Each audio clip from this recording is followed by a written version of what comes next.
Friends, welcome to my channel set commerce classes. मैं हूं Praveen sir और मैं इस वीडियो में आप लोगों से डिस्कस करने जा रहा हूं illustration number 28 of chapter retirement of a partner from the book T S Grewal और एडिशन है बुक का 2024।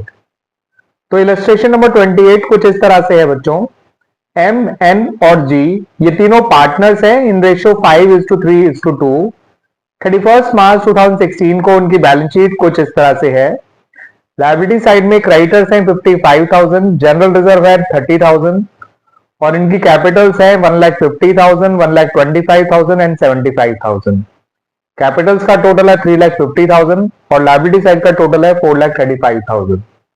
एसेट साइड में कैश दे रखा है ₹40,000, डेटर्स दे रखे हैं ₹45,000, प्रोविजन दे रखा है ₹5,000। ठीक है बच्चों, और नेट अमाउंट है डेटर का ₹40,000। स्टॉक दे रखा है 50,000, मशीनरी दे रखा है ₹1,50,000, पेटेंट्स दे रखा है ₹30,000, बिल्डिंग है ₹1,00,000 और प्रॉफिट एंड लॉस अकाउंट दे रखा है ₹25,000। टोटल है ₹4,35,000। ये ध्यान रखिएगा बच्चों कि प्रॉफिट एंड लॉस अकाउंट जो एसेट साइड में दिया होता है वो फर्म के लिए लॉस होता है, तो it's a loss for the firm. Clear बच्चों?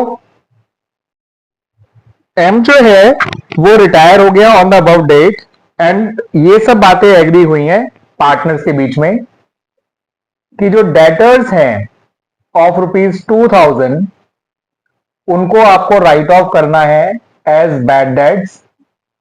ठीक है बच्चों, बिकॉज ये पैसा डूब गया है, दैट्स वाई इनको राइट ऑफ करना है। और आपको प्रोविजन क्रिएट करना है for doubtful debts at the rate 5% on debtors. Clear बच्चों? फिर आपको ये कहा गया है कि जो पेटेंट्स हैं उनको कंप्लीटली राइट ऑफ करना है। तो पेटेंट्स दे रखे हैं 30,000, उनको पूरा का पूरा डिक्रीज कर दीजिएगा। ठीक है बच्चों? उसके बाद कहा है कि स्टॉक मशीनरी बिल्डिंग तीनों को ही 5% डेप्रिशिएट करना है। स्टॉक को, मशीनरी को और बिल्डिंग को, तीनों को 5% डेप्रिशिएट करना है। ठीक है बच्चों? स्टॉक दे रखा है आपको 50,000 तो उसका 5% हो जाएगा 2,500। मशीनरी दे रखा है आपको 1,50,000, उसका 5% हो जाएगा 7,500 और जो बिल्डिंग है वो है 1,00,000, उसका 5% हो जाएगा 5,000। तो आपको इन तीनों को इतना इतना कम करना है। ठीक है बच्चों? उसके बाद आपको कह रखा है कि जो क्रेडिटर्स है ₹10,000 के वो अनरिकॉर्डेड है। अब अनरिकॉर्डेड क्रेडिटर जो होते हैं उनको आपको अब रिकॉर्ड करना पड़ेगा, तो ये भी आपका नुकसान है बच्चों। ठीक है बच्चों? फिर आपको एन और जी का, क्योंकि रिटायर तो एम हुआ है ना बच्चों, तो एन और जी का आपको नया प्रॉफिट शेयरिंग रेशियो दे रखा है 2:3 और पूरे फर्म की गुडविल आपको दे रखी है ऑन एम्स रिटायरमेंट ₹3 लाख। इतने पॉइंट्स आपको दे रखे हैं और आपसे कहा गया है अब कि आप नेसेसरी जर्नल एंट्रीज पास करिए related to the above transactions in the books of the firm. Entries बनाने से पहले आइए कुछ नेसेसरी वर्किंग कर लेते हैं, उसके बाद हम सारी जर्नल एंट्रीज एक साथ बना लेंगे। तो सबसे पहले तो बच्चों जो आपको नया प्रोविजन फॉर डाउटफुल डेट्स निकालना है वो कुछ इस तरह से निकालना है। डेटर के ओरिजिनल अमाउंट को लीजिएगा, पुराने प्रोविजन को भी माइनस करने से पहले का जो अमाउंट था डेटर का ओरिजिनल अमाउंट उसको लीजिएगा, उसमें से बैड डेट्स के अमाउंट को माइनस करिएगा into rate of new provision जो कि 5% है। तो नया प्रोविजन फॉर डाउटफुल डेट जो है बच्चों इस तरह से निकाला जाएगा। डेटर के ओरिजिनल अमाउंट में से बैड डेट्स के अमाउंट को माइनस करना है और जो रिजल्ट आएगा उसका 5%। तो इसे माइनस करके आएगा 43,000, उसका 5% होता है बच्चों 2,150। एक तो आपको ये चीज कैलकुलेट करनी है। दूसरा बच्चों, क्योंकि आपको नया प्रॉफिट शेयरिंग रेशियो दे रखा है एन और जी का, तो आप एन और जी का गेन निकाल लीजिए, बिकॉज जो ट्रीटमेंट ऑफ गुडविल किया जाएगा वो इनके गेनिंग रेशियो में किया जाएगा। तो एन का नया शेयर है 2/5, पुराना शेयर एम जी का नया शेयर है 3/5। एन का नया शेयर है 2/5, जी का नया शेयर है 3/5। इनके पुराने शेयर हैं, एन का है 3/10 और जी का है 2/10। सॉल्व करेंगे बच्चों तो यह आएगा 1/10, सॉल्व करेंगे बच्चों तो यह आएगा 4/10। तो इनका गेनिंग रेशियो आ गया 1:4। और ये जो पूरे फॉर्म की गुडविल दे रखी है उससे आप एम के हिस्से गुडविल निकाल लीजिए, उसका हिस्सा है 5/10, तो एम के हिस्से की गुडविल आ जाएगी बच्चों ₹1,50,000। अब ये जो ₹1,50,000 दिए जाएंगे वो एन और जी से लेके एम को दिए जाएंगे इनके गेनिंग रेशियो में, जो कि 1:4 है। ठीक है बच्चों, आइए अब बना लेते हैं अपनी हम जर्नल एंट्रीज। तो सबसे पहली जर्नल एंट्री बनाई जाएगी वो बनाई जाएगी जो अंदर बुक्स में आपको जनरल रिजर्व दे रखा है बैलेंस शीट में, लायबिलिटी साइड में, उसको बांटने की। उसको आप बांटेंगे इन तीनों पार्टनर्स के पुराने प्रॉफिट शेयरिंग रेशियो में।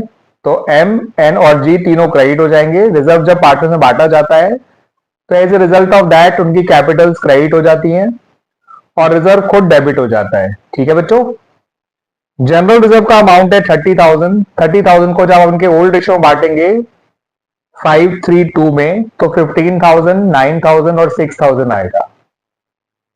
ठीक है बच्चों,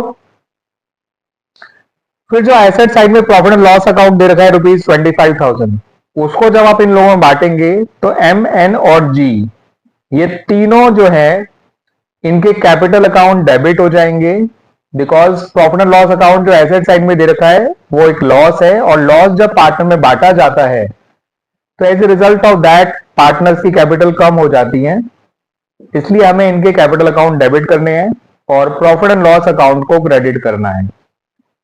25,000 से profit and loss account credit हो जाएगा। इनका ओल्ड रेशियो है 532, तो 12,500, 7,500 और 5,000 ये तीनों जो हैं वो डेबिट हो जाएंगे।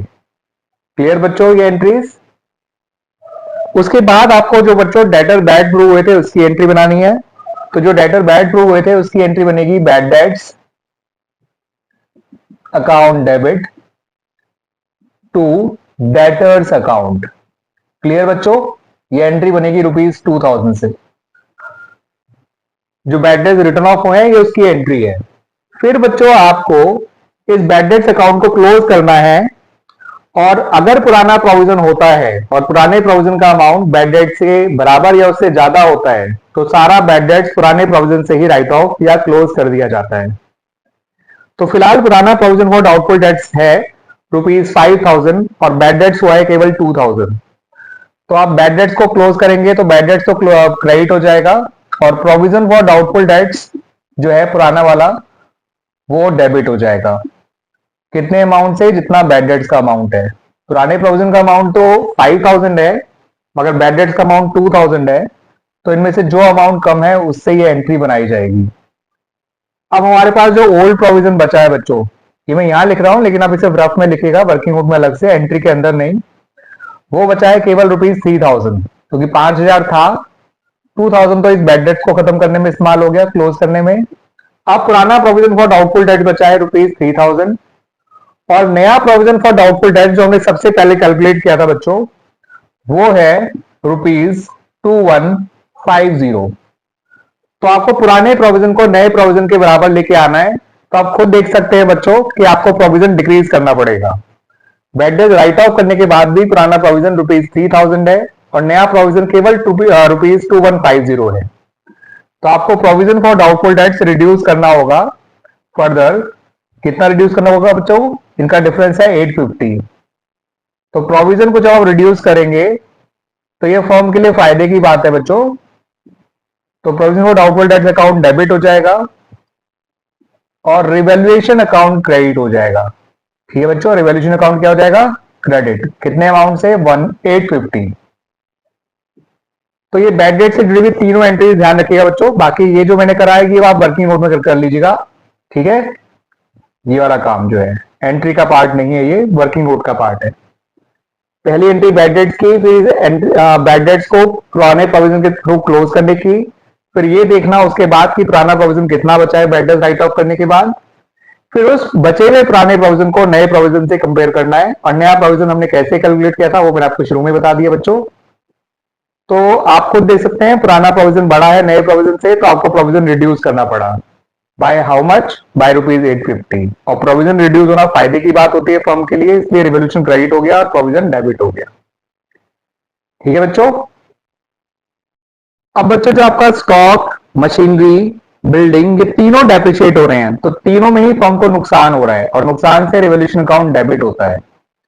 तो रिवोल्यूशन अकाउंट को डेबिट कर दीजिए और तीनों को ही क्रेडिट कर दीजिए, स्टॉक को भी, मशीनरी को भी और बिल्डिंग को भी। ठीक है बच्चों, to stock account, to machinery account, to building account. Revaluation account को डेबिट करने से पहले इनके अमाउंट देख लीजिए। ये मैंने आपको पहले ही बताया था, ये 2500 आया है, ये 7500 और ये आया था ₹5000। इन सबके 5%। ठीक है बच्चों, तो एक अकाउंट और भी था बच्चों, हाँ, पेटेंट्स, जो कंप्लीटली राइट ऑफ हो रहा था, तो वो भी लिखिएगा, टू पेटेंट्स अकाउंट 30,000। तो 30,000, 10,000, 40,000 और 45,000। सही है बच्चों, पेटेंट्स कंप्लीटली राइट ऑफ हो रहे थे और ये तीनों 5% कम हो रहे थे। ठीक है बच्चों, उसके बाद मैंने कहा था कि क्रेडिटर्स अनरिकॉर्डेड है ₹10,000। तो जो अनरिकॉर्डेड क्रेडिटर्स हैं वो भी फॉर्म के लिए नुकसान की ही बात होती है, तो रिवोल्यूशन अकाउंट डेबिट हो जाएगा। आप पूरा नाम लिखिएगा बच्चों, टू क्रेडिटर्स अकाउंट। ये एंट्री बनेगी विद ₹10,000। तो बच्चों रिवोल्यूशन के पॉइंट इतने ही थे। तो आपने देखा बच्चों, रिवोल्यूशन आपका जो है, यहाँ पर आपका डेबिट हुआ 45,000 से, यहाँ डेबिट हुआ 10,000 से। तो इन दो एंट्रीज में तो 55,000 से डेबिट हो रहा है, और इससे जस्ट पिछली एंट्री जो हमने बनाई थी, वहां रिवोल्यूशन अकाउंट क्रेडिट हुआ था 850 से। तो रिवोल्यूशन लॉस हम कुछ ऐसे निकालेंगे, 55,000 माइनस 850, ये आ जाएगा 54150। ये आपका रिवोल्यूशन लॉस आ गया बच्चों। ठीक है, ये भी आप वर्किंग मोड में करेगा, एंट्री के बीच में मत कर दीजिएगा। और इस रिवोल्यूशन लॉस को अमंग द पार्टनर्स डिस्ट्रीब्यूट कर दीजिए इन देयर ओल्ड रेशियो। तो एम, एन और जी, ये तीनों डेबिट हो जाएंगे और रिवोल्यूशन अकाउंट क्रेडिट हो जाएगा।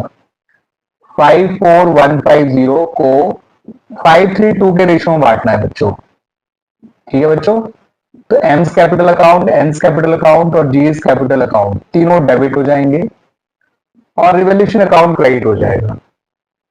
54,150 को आप 532 के रेशियो में बांटेंगे, तो ये आएगा बच्चों 27,075, जस्ट इसका आधा 5/10 जो होता है बच्चों। और इसका जब 3/10 निकालेंगे तो ये आएगा 5,000 इंटू 3 15,000, 4,400 इंटू 3 होता है बच्चों 1,200, यानी 16,200, 16,245, 16,245। और जब इसका 2/10 निकालेंगे तो वो हो जाएगा बच्चों 10,830। ठीक है बच्चों, ये एंट्री क्लियर हो गई इन तीनों। तो इस तरह से हमारे रिवोल्यूशन से जुड़ी तो सारी एंट्रीज कंप्लीट हो गई हैं। अब एक एंट्री आपको बनानी है बच्चों रिलेटेड टू गुडविल, तो आइए उसको भी बना लेते हैं। तो बच्चों गुडविल के एडजस्टमेंट एंट्री में आपको एन और जी को तो डेबिट करना है, यानी एन का कैपिटल अकाउंट, जी का कैपिटल अकाउंट, ये दोनों डेबिट करने हैं, और एम के कैपिटल अकाउंट को आपको क्रेडिट करना है। एम के हिस्से की गुडविल थी ₹1,50,000। एन और जी को आपको डेबिट करना है 1:4 के रेशियो में, तो 30,000 से एन और 1,20,000 से जी जो है वो डेबिट हो जाएंगे। ठीक है बच्चों, तो वैसे तो जितने पॉइंट्स हमें दे रखे थे हमने उनकी सारी जर्नल एंट्रीज बना ली है, बट एक फाइनल एंट्री जो आपको बनानी पड़ेगी, आपसे कहा नहीं गया बट आपको बनानी पड़ेगी, और वो एंट्री होगी एम का जो कैपिटल अकाउंट का फाइनल बैलेंस है उसको एम के लोन अकाउंट में ट्रांसफर करने की। क्योंकि एम जो है वो रिटायर हो गया है, तो एम का पैसा कैपिटल अकाउंट में नहीं छोड़ सकते आप, या तो पे करिए, या जब क्वेश्चन में कुछ नहीं कर रखा तो उस सारे पैसे को उसके लोन अकाउंट में ट्रांसफर कर दीजिए। ठीक है बच्चों, तो ये लास्ट एंट्री बनाना जरूर ध्यान रखिएगा। अब एम का हम final balance of capital, M का कैपिटल अकाउंट बना के भी निकाल सकते हैं और डायरेक्टली भी निकाल सकते हैं। तो फिलहाल मैं आपको डायरेक्टली कैसे निकाला गया है वो बता रहा हूं। एम का जो ओपनिंग कैपिटल था वो था ₹1,50,000। उसके हिस्से में जो जनरल रिजर्व आया था वो था ₹15,000। ठीक है बच्चों, 30 तो टोटल था। उसके हिस्से का जो प्रॉफिट एंड लॉस था, जो लॉस था वो था 12,500।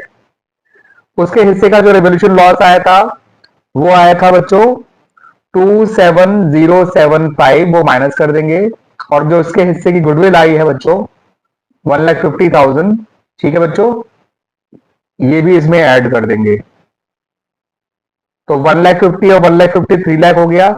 3,00,000 प्लस 15 3,15,000, 3,15,000 में से 12,500 गए तो 3,02,500, 3,02,500 में से 20 गए तो 2,82,500, 2,82,000 मतलब 2,82,500, 7 और गया तो 2,75,500, और 75 और गया तो 2,75,425। ठीक है बच्चों, ये आया उसका फाइनल बैलेंस 2,75,425, 2,75,425। ये उसका कैपिटल का बैलेंस था जो बैलेंस शीट में दे रखा था। ये उसके हिस्से का जनरल रिजर्व, ये उसके हिस्से का पीएनएल का लॉस, ये उसके हिस्से का रेवोल्यूशन का लॉस जो कि था 2,70,75, और ये था उसके हिस्से गुडविल जो यहीं पे लिखी हुई है। अब जाके बच्चों हमारा ये क्वेश्चन कंप्लीट हुआ है। हमने जितनी एंट्रीज इस इंफॉर्मेशन से रिलेटेड थी वो सारी बना दी। क्लियर बच्चों?